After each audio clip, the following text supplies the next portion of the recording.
And she says, let's get indecent. Well, the title is Innocence to Indecence. Let's get indecent. Let's get indecent. Not that indecent. Sorry, guys. So somebody just recently told me, and he'll probably watch this, so here's my little plot to this right here, is that there is a nude race happening in like 2 weeks from now, week and a half from now.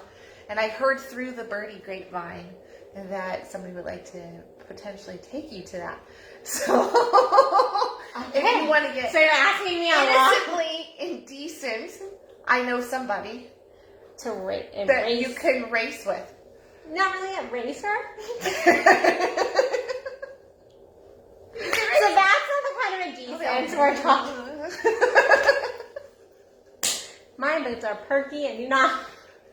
You're running. If you're booking it, you know, like that's not the kind of. They might let like wild, I don't know, bulls out or something. And you have to run from them.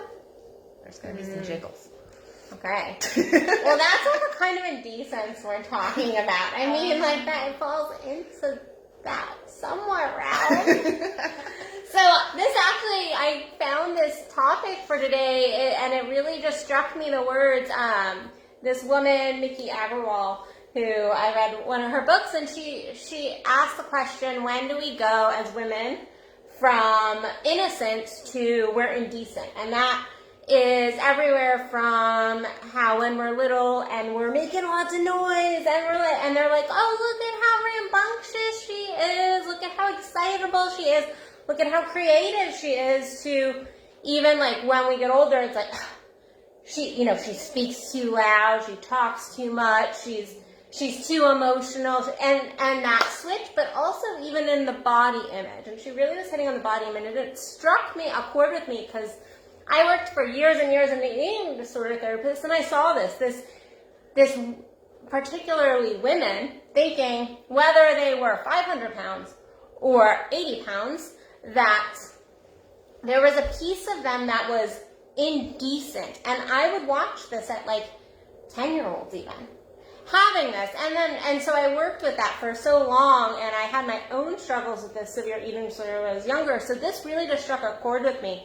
And, a mom raising, 3 daughters, a woman herself and clients up the yang, I knew that it would ring true for you guys. And so, of course, if it rings true for us, it probably rings true at some level for y'all. Yes. So I really started thinking about this. When and why do we allow ourselves to go from innocence to, and I'm not talking innocence in this, like, we don't have any perception of the world innocence, but this, like, our body is innocent, it's beautiful, it is what it is, we are who we are, to switching it into this evil perception and needing to control. So when I was a little girl, I grew up. You were a little girl once upon a time, many, many moons ago, a little girl. With your beard.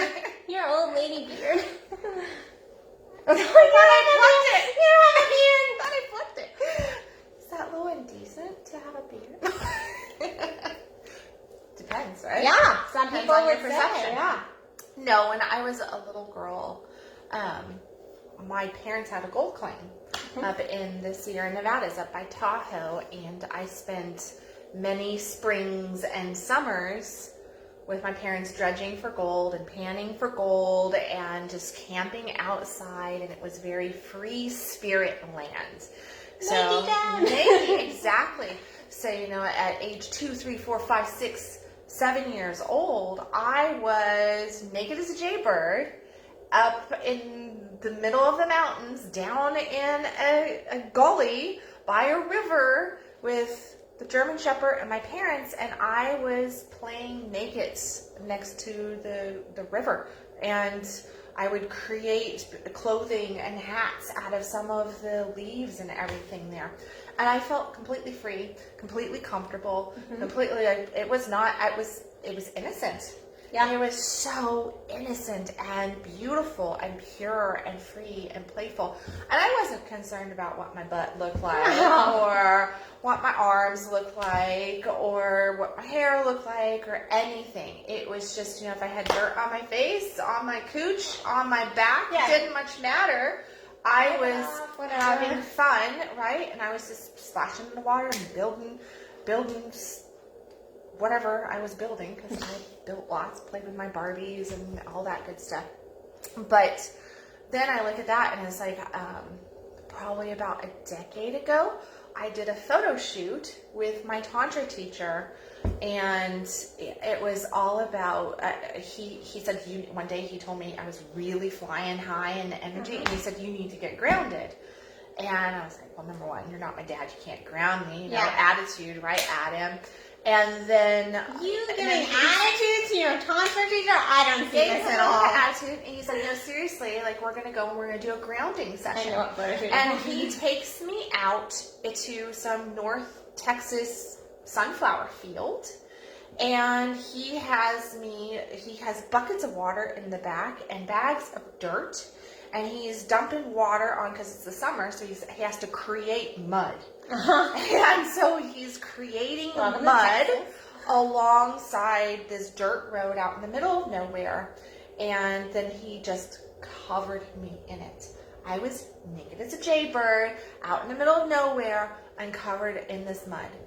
And I remember standing there, mom of at that time 5, and feeling all my insecurities.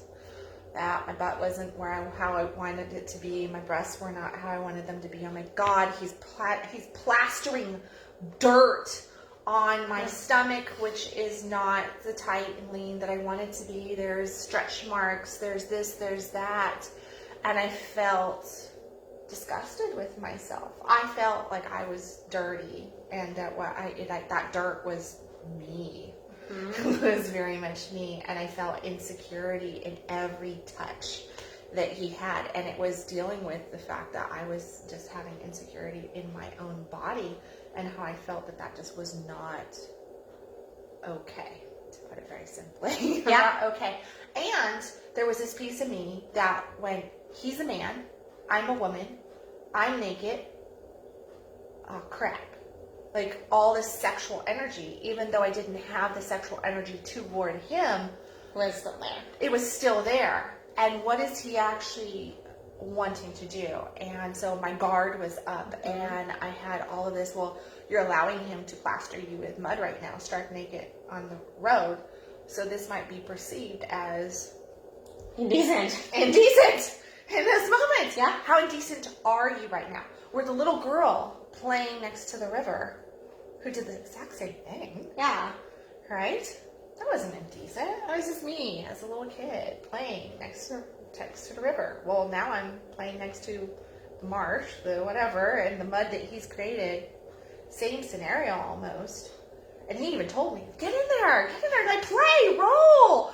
Come in, crawl out, that. And he did this photo shoot, which is one of my favorite photo shoots. It's a beautiful photo shoot. I know. It took me like a year to ever share any of the pictures on there. I sat there just going, I can't even look at them because I felt like they were so indecent. And I remember posting I think the posting of that photo shoot and the writing of the article about that session was probably more potent than the session itself, because there was so much more for me to overcome, because I felt that it was so indecent.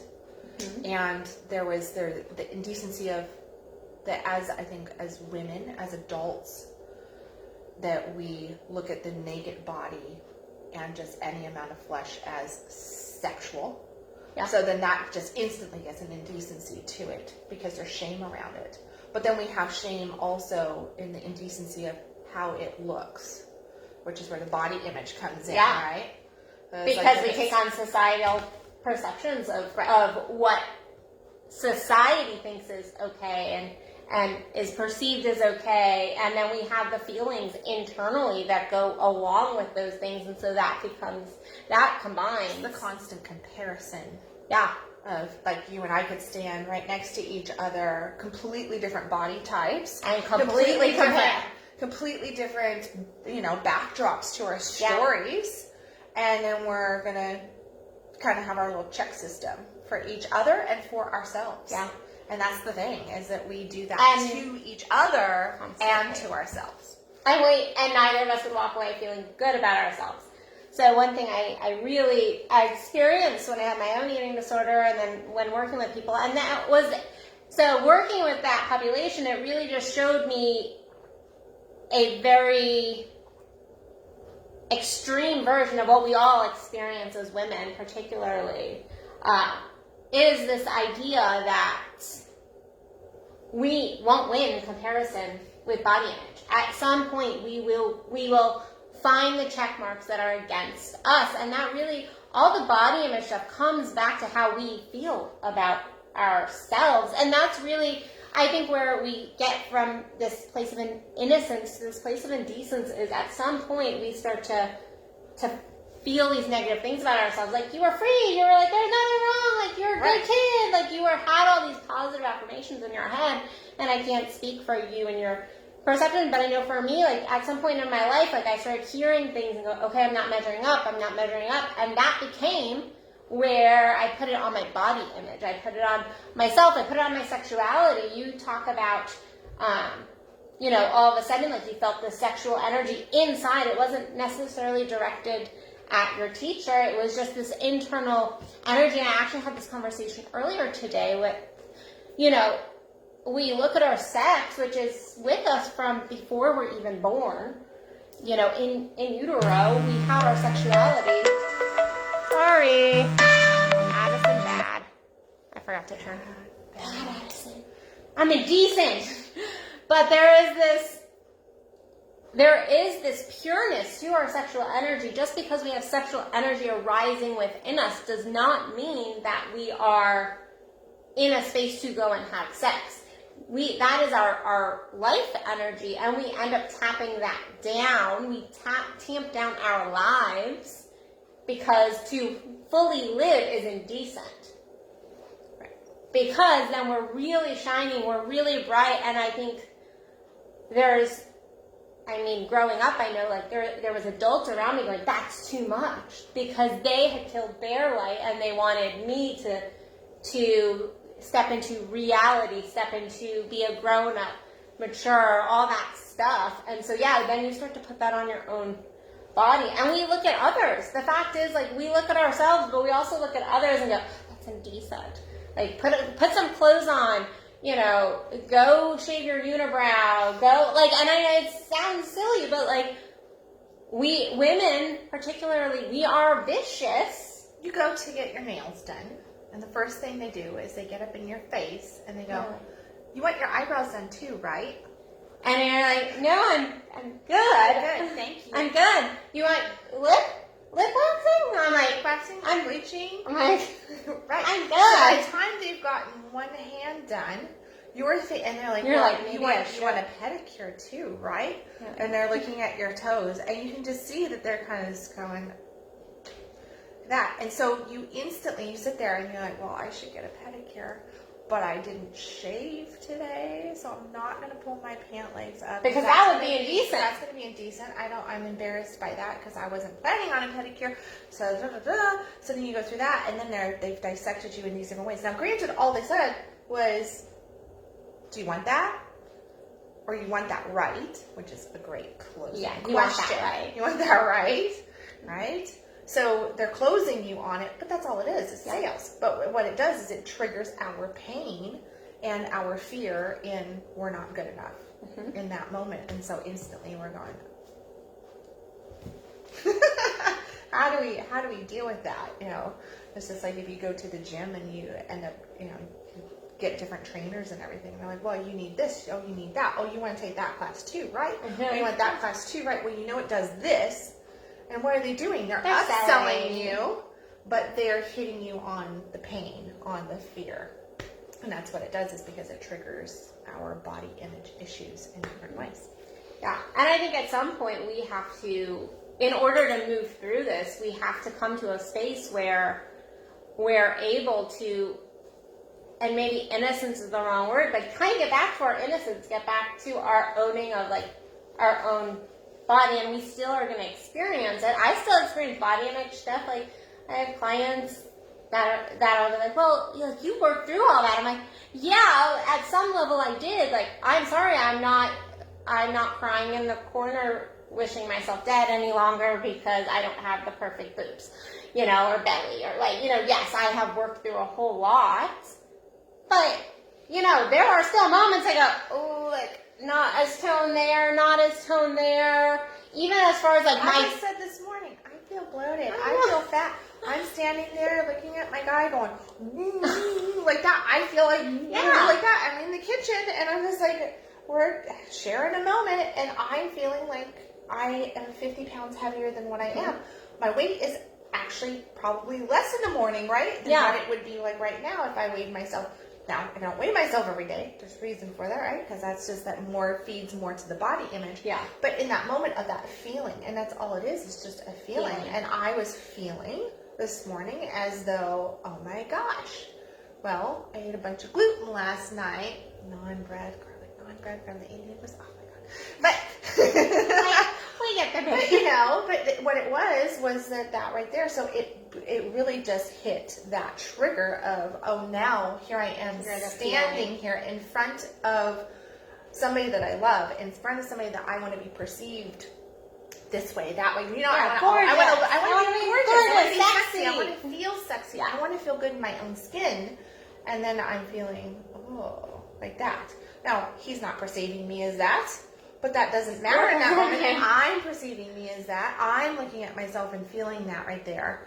And then what does that do? Because of my body image issues in that moment, I'm now shutting down. I'm putting the guard up. And my body language changes, my connectability changes with him, with different people, all those different things start to occur, and it's all because of I'm feeling indecent in that moment. Yeah. It's not the like, it's okay, I can just kind of move through it and know. But yeah, I'm not going to go cry in the corner over it where... No, because you have a pretty healthy... past where I would have been like, oh my gosh. Yeah. And then spend all day beating myself up over this feeling of fat, bloated, whatever the term is there. Yeah. And it's like, no. And there is this, I think, my clients, when I was a therapist, hated me for this statement, because there is truth. People will be like, I feel fat. And it's like, okay, so that's a physical, there is but for the most part, that's not a thing. Fat is not on the list of feelings words. No. It's not like, I'm depressed, I'm sad, I'm fat. That's not a thing. And so it is looking at what am I feeling right now? And then also, I think when it comes to body image and pushing that indecence, it is going, no, I'm going to lean in here. Because I'm sure you didn't sit there and I'm projecting on you what you did, but I'm sure you didn't go no completely, because I know you enough that you went, I actually just faced it and told him how I was feeling. Yeah. And I literally went, I feel like that. As I stood there revealing partially naked body, but I let him know, hey, I'm feeling like blah, blah, blah. And it was just this recognition. I even put my hand on my stomach and I was like, God, I just feel right here, because I found that if I just lean into it and go, here's what I've got, this is where I'm holding it at. This is where I'm holding this negative charge, because that's what it is it's a negative charge and energy that right there releases it and allows me to start to process. Because then I turned around, he went to work, I went and I meditated. I was like, well, this is a perfect moment for me. How am I going to pull myself out of this? Coming back to different things that help me to reset myself to a positive space. Meditation. What? I'm like, all right, well, I ended up doing a little bit longer of a fast in the morning than what I typically do. Just allowed myself to just fast and drink, fluids and everything so that I could release that actual bloating sensation, so that by the time I got to, okay, my day's going to start, I knew that I had done the meditation, I had done the journaling work, I had done the mindset work, and I had also taken care of the bloating from the gluten that I actually physically have. So I was like, okay, there's the 1, 2, 3s of it, and then move through that. And I didn't sit around and think about it. Yeah, you ended up accepting yourself, and I think that's where we have to get to. Because no, we're not going to go back to being 4 and being, and like running around like a crazy person with like, it's not about going back to being 4 years old, 5 years old. It's about like finding that level of innocent acceptance of self, of to go, okay, yeah, this is who I am, this is where I am, this is what I'm feeling, whether it's an actual feeling or whether it's a physical sensation like bloating. Well, unlike a child, taking the actions needed to support yourself as an adult. Because a child doesn't have the world's views on them at that potency, at that level. So they're not weighed down yet. But then as we age, we build this weight of society on us. And therefore we have to learn certain things to alleviate the weight that we're carrying from society on those different things. Otherwise, acceptance doesn't really work. Because we can go, oh yeah, I accept myself. Oh yeah, I accept myself. But doing the things to accept yourself. Right. Because like, yeah, I can own that I felt blah, but that's not going to really get me anywhere until I do the things that I need to do. And I think that that's different for every single person. Yeah. I mean, there are definitely, I saw your live stream from yesterday, was it? And you're talking about presence. I think it was. Oh, yes. Yeah. Yeah. But you were talking about presence and all that kind of stuff. I'm like, well, those are, that applies everywhere. Yeah, everywhere. It's life. That's life. This is life, right. And that's what you were talking about, was like sex and life and everything. And it was just, I'm like, well, yeah, you've got to be present. You've got to, you've got to do these things so that you can actually move through any barriers. And acceptance comes from owning it, receiving yourself in love and compassion.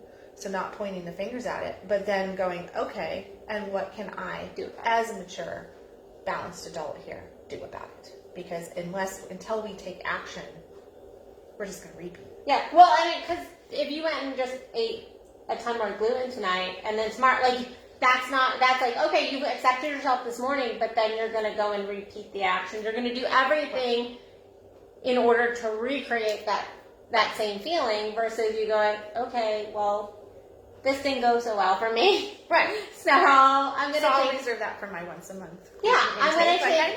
I'm going to redirect or change my behavior. I'm going to go meditate. I think you're exactly right on the taking actions. It's about the acceptance, but also the taking of actions. Yes. And then I think also just like looking at the places we're holding ourselves to other people's standards, because why do I care if when I go get my nails done if like the person thinks I need to get my eyebrows done too? Like they didn't say that, but like why do I care? If I'm happy with my eyebrows, why do I truly care? And so like just giving thought, I think, to where that emotion is coming from, especially if like body image, or not even body image, but even like where we all of a sudden like we'll feel a lot of shame around our sexuality or whatever is going on, to like really lean in and go, okay, what is this really about?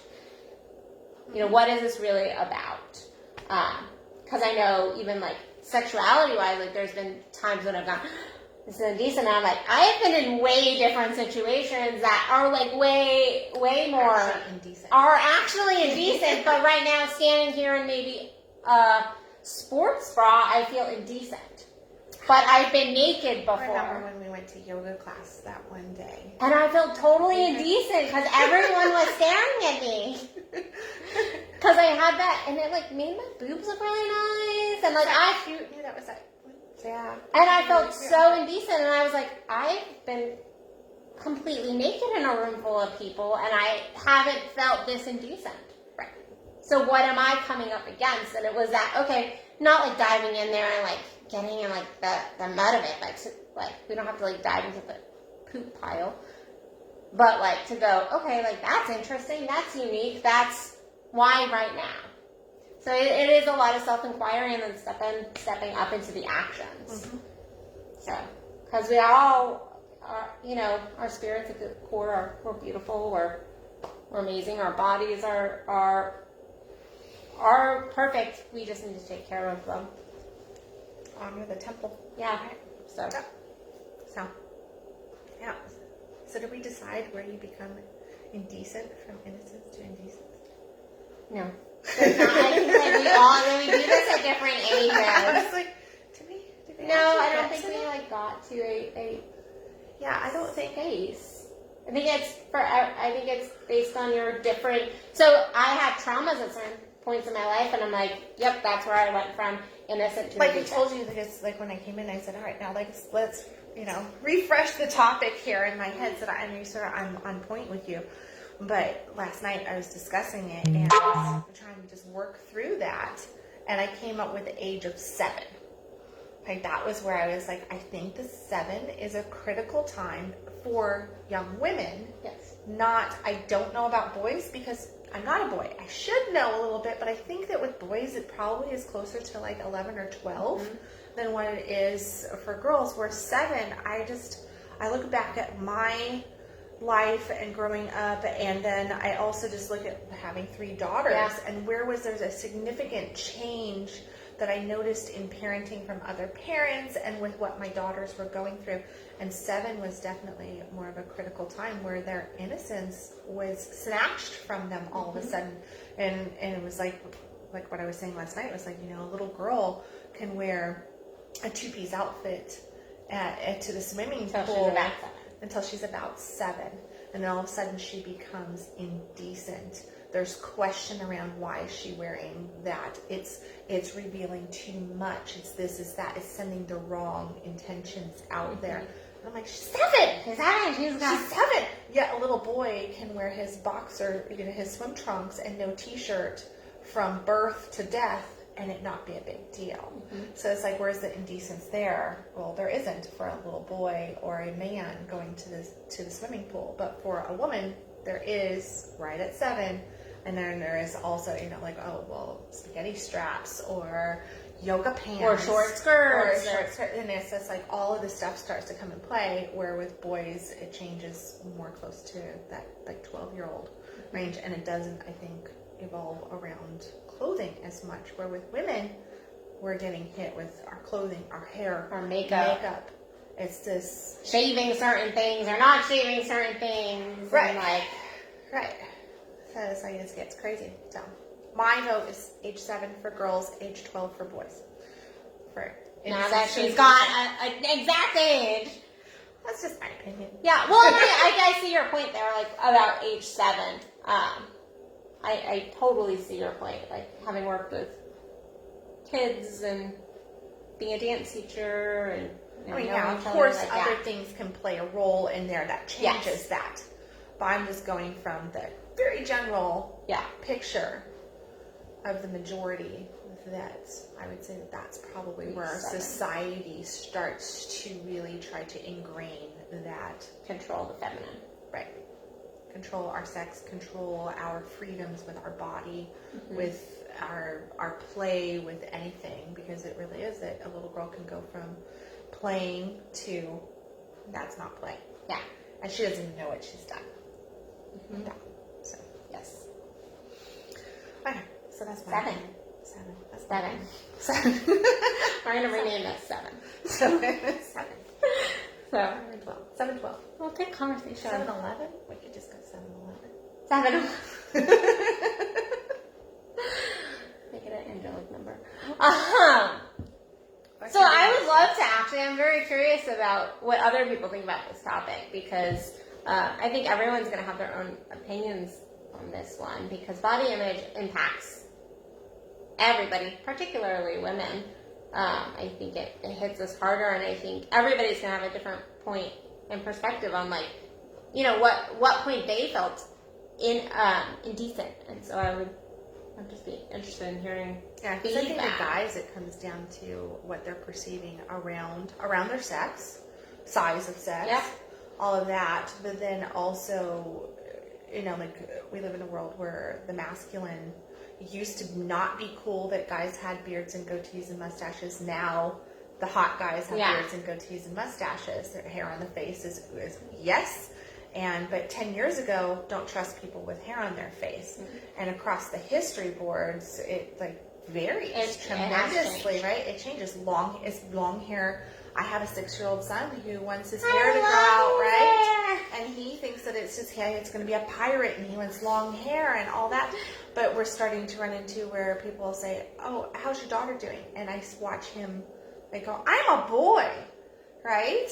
Like that, and so it's one of those things of when does that right there could be start to be perceived as indecent. And then you run into muscle mass and what you're doing and what your choices and what they're sports playing and activities with. Are, what you're playing with. My 6-year-old loves unicorns, right? So and swords. Right? He'll beat the crap out of you while riding his unicorn. It's totally beautiful. There you go. Beautiful. But it is like that transition. But then as a man ages and he deals with his age, he deals with, what his body is looking like, strength versus weakness, what's going on there, how he's being perceived in the world. And from that fashion, as well as stamina for life in general, in the bedroom and outside the bedroom. Yeah. So. And how macho he is, how not, all those dynamics, how much emotion he's got, that can become indecent for a man. Which all plays a role on the body, and then how a man carries himself and what he is weighing himself down with or not. So I just wanted to make the point towards the masculine. Well, yeah, no, and I think that's a good point to make because women aren't the only ones who experience this. I think we experience it oftentimes differently. I've had plenty of male clients that have tons of body image issues. Yes. All across the board. All ages. I was like, man. There's plenty of women that don't even come close to this level of body image. And self-hate in there. Because body image comes to a point of self-hate. It is a self-hating thing. Yeah. We don't have negative body image that moves us in a positive direction. Yeah. Negative body image moves us always in a self-hate perspective versus going, okay, I see there's something I need to maybe shift, like not eating gluten, or like I've done, the same thing here. Like, okay, I need to work out a little bit more. I need to get my body back in motion or movement. Right. But that's proactive movement to take care of your body versus like, oh my God, I'm so fat. I'm jiggling here. Like that never helps. It doesn't help. So it is not proactive movement. So yeah, again, we would love to hear your comments. Please like, share, all that. So where can they find you? At www.kendalwilliams.com and addisonbell.net. Please join us in 2 weeks for another Free Spirit Talk. All right. Bye, guys.